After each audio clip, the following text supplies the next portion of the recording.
Doctor Tiwari, आप 22 साल तक तो स्वर्गीय श्री अटल बिहारी वाजपेयी जी की डॉक्टर रही हैं। इसके अलावा आपको और कितना एक्सपीरियंस है इस फील्ड का? यही मेरी ज़िंदगी है, यही मैं करती हूँ दिन-रात। लोगों को सलाह देती हूँ, थोड़ा बहुत चेंज करिए खान-पान में, रहन-सहन में और सब ठीक हो जाता है। डॉक्टर तिवारी, आपके पास में किस टाइप के पेशेंट सबसे ज़्यादा आते हैं? सबसे ज़्यादा पेशेंट जो है पेट की बीमारियाँ होती है, ख़ास तौर से गैस, एसिडिटी तो कॉमन होती है, लेकिन आजकल जो एकदम कॉमन हो गया है, वो है अल्सरेटिव कोलाइटिस। सबसे बड़ी ये इतनी खतरनाक बीमारी है कि इसमें लगातार जो है हमारे लैट्रिन से जो है गूदा से खूब खून आता है। एलोपैथी की स्ट्रॉन्ग दवाइयाँ लेने लगते हैं एसिडिटी वगैरह की, तो वो जो है धीरे-धीरे और भी ज़्यादा कॉन्स्टिपेशन बढ़ा देता है, कब्ज़ होने लगता है और फिर वो वहाँ पड़ा-पड़ा सड़ता रहता है। मल सड़ करके वहाँ पर जो है एसिड पैदा करता है और वो घाव पैदा कर देता है पूरी आंतों में और खून भी नहीं कंट्रोल कर पाते हैं और गंभीर अवस्था में हो जाते हैं और कहीं भी इसका इलाज नहीं होता है तो लाइलाज होकर के हमारे पास आते हैं।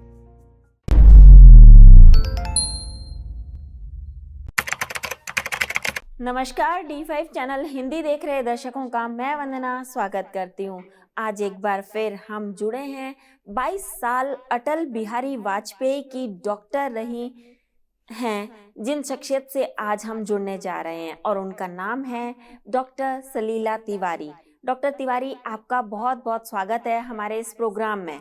आपका भी बहुत-बहुत धन्यवाद और सभी दर्शकों का भी बहुत-बहुत स्वागत। डॉक्टर तिवारी, आप 22 साल तक तो स्वर्गीय श्री अटल बिहारी वाजपेयी जी की डॉक्टर रही हैं। इसके अलावा आपको और कितना एक्सपीरियंस है इस फील्ड का? इस फील्ड का मैं कोई 42 ईयर्स से इसको प्रैक्टिस कर रही हूँ और ऑलमोस्ट 79 की हो चुकी हूँ और यही मेरी ज़िंदगी है, यही मैं करती हूँ दिन-रात। लोगों को सलाह देती हूँ, थोड़ा बहुत चेंज करिए खान-पान में, रहन-सहन में और सब ठीक हो जाता है।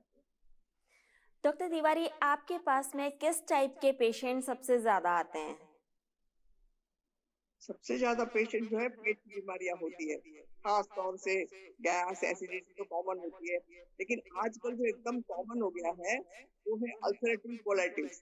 यानी अल्सर या तो स्टमक में होता है, तो गैस्ट्रिक अल्सर कहते हैं और अगर कोलोन यानी बड़ी आँत में हो, तो उसको कोलाइटिस कहते हैं, कोलोन में होने की वजह से। तो आज हम अल्सरेटिव कोलाइटिस पर ही बात करेंगे। आप हमें इसके बारे में बताइए कि ये बीमारी क्या होती है, क्यों होती है, कैसे होती है? अक्सर आम लोगों को भी हो जाती है क्या ये बीमारी? ये किसी को भी हो सकती है।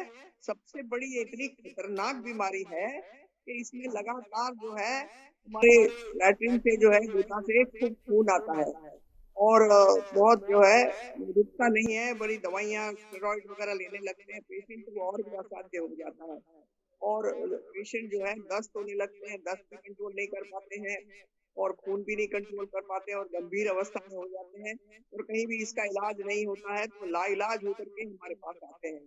तो ये एक गंभीर रोग है और पेट का रोग है और ब्लड आने की वजह से ये और भी गंभीरता को बढ़ा देता है।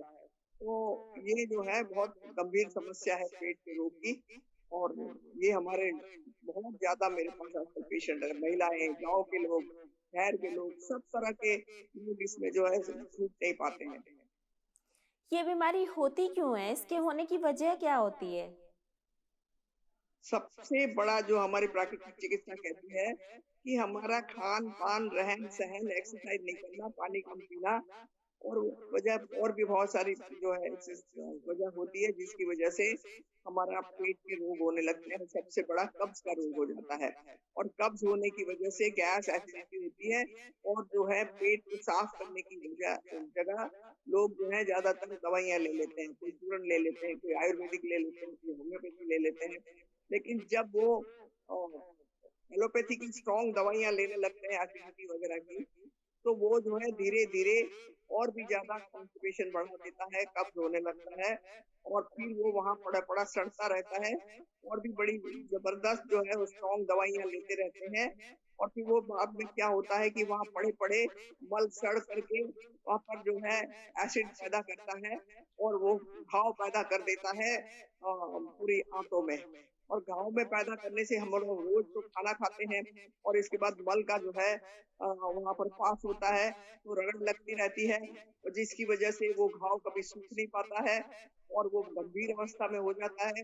बार-बार दस्त होते हैं, बार-बार खून आता है और फिर अंत में एलोपैथी के पास लोग जाते हैं और उनको ज़्यादातर स्टेरॉइड पे रख देते हैं और एक बार स्टेरॉइड पे रखने के बाद में स्टेरॉइड छूटता नहीं है और बहुत गंभीर अवस्था में फिर पेशेंट पर परेशान होकर के थक जाता है और स्टेरॉइड छूटते ही खून भी बढ़ जाता है, दस्त भी बढ़ जाते हैं। ऐसा असाध्य रोग है ये और ये बहुत ज़्यादा गंभीर अवस्था में चलने पर हमारे पास लोग आते हैं। इसी का मुझे बड़ी परेशानी हो जाती है इसको ठीक करने में। आप प्राकृतिक चिकित्सा के ज़रिए इलाज करती हैं, यानी कि बिना दवाइयों के इलाज। तो आप इसका इलाज किस तरीके और से बिना करती हैं? दवाइयों क्या घर रहकर भी लोग इसका इलाज करवा सकते हैं? खास तौर से बस यही हमारी चिकित्सा का खास वो है कि मैं आजकल तो जो है ऑनलाइन इतना ज़्यादा प्रचलित हो गया है कोविड के बाद में कि लोग जो है कहीं गाँव से कहीं कहीं से किसी जगह से जो है प्रश्न आ जाते हैं कि भई हमें इसका समाधान करिए, हम बहुत परेशान हैं। तो हम इनको जो है वीडियो भेज देते हैं, समझा देते हैं वीडियो में कि जो है आप ये करिए, ये करिए और उनको साथ में सबसे बड़ा काम करते हैं कि एनिमा का डब्बा समझा देते हैं कि किस तरीके से अपनी गुदा को साफ करिए, किस तरीके से जो है आजकल खास तौर से बहुत बढ़िया चीज़ आ रही है बेल। ये कोलाइटिस की, अल्सर की ज़बरदस्त एक भगवान की दी हुई एक महादेन है और वो शरीर के अंदर के सारे पेट के रोगों को ठीक कर सकती है। तो मैं सबको कहती हूँ आप 5-6 दिन जो है बेल के शरबत पे रहिए और उसके बाद में हम ये भी करते हैं कि हम आपका पत्ता गोभी में भी बड़ा अल्सर को ठीक करने की शक्ति होती है। गाजर में होती है, सेब में होती है। इन तीनों का मिला करके थोड़ा-सा जूस आधा कप के करीब, 1, 2, 3, 4 चम्मच ही पत्ता गोभी हो, तब भी अल्सर जो है वो सूखने लगता है। और कंडीशन यही है कि इसी पे रहना पड़ेगा थोड़े दिन और पेट को जो है शांत करने के लिए हमारे यहाँ पर जो है घट स्नान होता है, ठंडे पानी का जो है टब में बिठा देते हैं 15 मिनट। हम लोग जो है इसको एक मिट्टी की पट्टी लगाते हैं, ठंडी मिट्टी जो है पेट के ऊपर रखी जाती है और आधा घंटा मिट्टी की पट्टी 15-20 मिनट जो है कट स्नान देते हैं और इस तरीके से जो है सुबह शाम ये इलाज किया जाता है। पेट के ऊपर एक लपेट लगाई जाती है कपड़े की गीली करके। ये करने पर जो है धीरे-धीरे ये घाव ठीक होने लगता है, रगड़ जो है बंद हो जाती है और बेल में बहुत ज़बरदस्त गुण होता है और ये 5, 6, 7 दिन उपवास करना बहुत ज़रूरी हो जाता है और उससे पेशेंट जो है एक आस्था उनके यहाँ पर पैदा करने पड़ती है कि साथ में प्राणायाम करो, पेट के व्यायाम करो ताकि जो इतनी गंभीर अवस्था होती है, उसकी पैरास्टाल्टिक एक्शन जो हमारे हाथों में जो एक मूवमेंट होती है, वो बंद हो जाती है।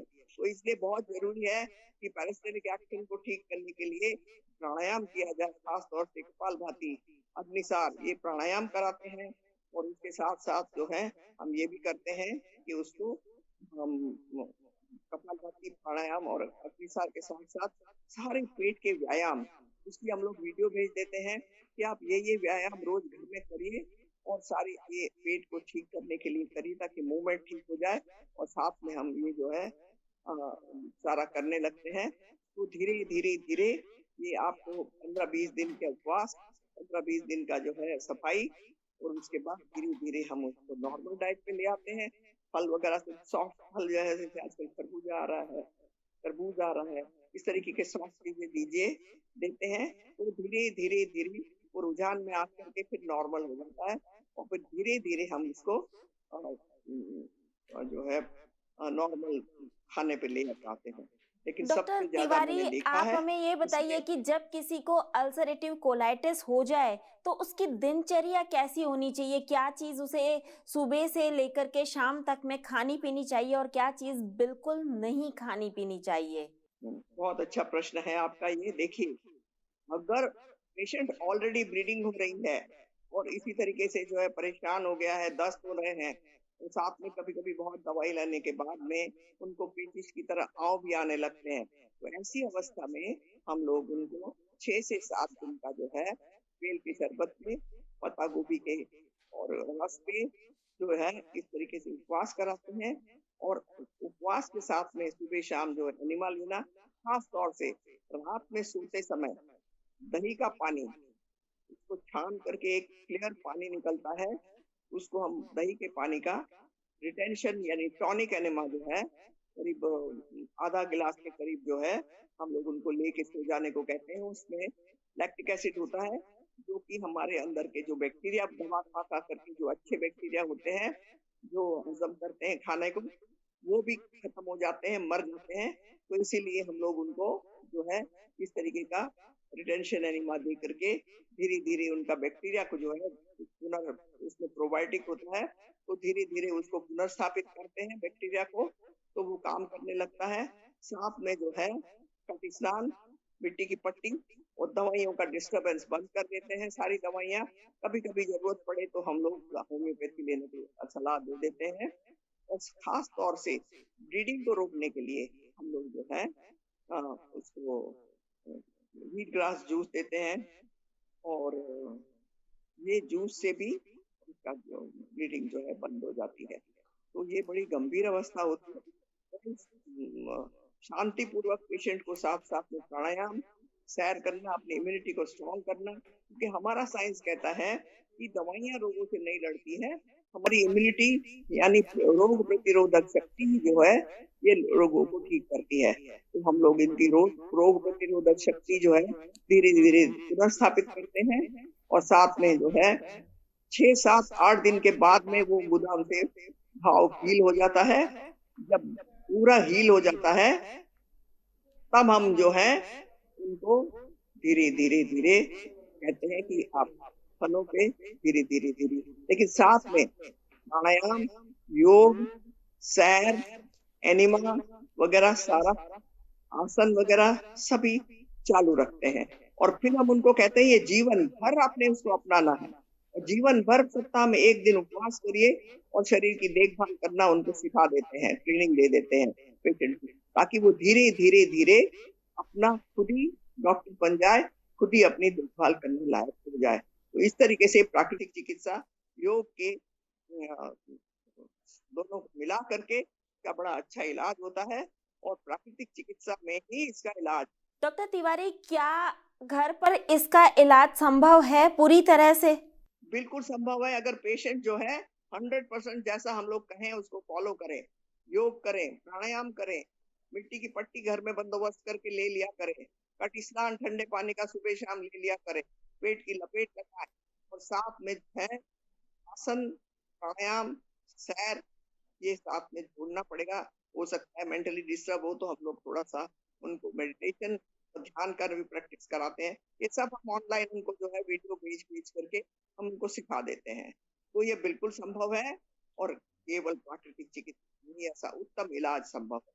आहार विहार अपना बिल्कुल ठीक करना पड़ेगा हमेशा के लिए, इसको स्वस्थ रखने के लिए। किसी भी बीमारी में जब तक आहार विहार ठीक नहीं है, योग प्राणायाम जीवन में इसने अपनाया नहीं है, केवल दवाइयों की शरण में जो रहते हैं उनके जीवन में कोई न कोई नाना प्रकार के रोग फिर हो जाते हैं। धीरे धीरे यही रोग जो है ऐसी हमन करने वाली जो है दवाइयों के साथ में उनका केमिकल इफेक्ट होता है। वो सारी एलोपैथी में जितनी भी होती है वो केमिकल्स होते हैं और वो शरीर के अंदर भयंकर नुकसान करती है और घाव पैदा कर देती है। तो आधा काम तो दवाइयां बंद करने ही धीरे धीरे पेशेंट ठीक हो जाता है। तो ये बहुत उत्तम इलाज है योग और प्राकृतिक चिकित्सा के दोनों को मिला करके। डॉक्टर तिवारी, आप हमसे जुड़ी, आपने हमें बहुत ही अच्छी बातें बताई जिनको अपनाकर हर इंसान तकलीफों से बच सकता है। आपका बहुत बहुत धन्यवाद। आपका भी सबका बहुत बहुत धन्यवाद। अगले एपिसोड में आपसे फिर मुलाकात होगी, तब तक के लिए नमस्कार।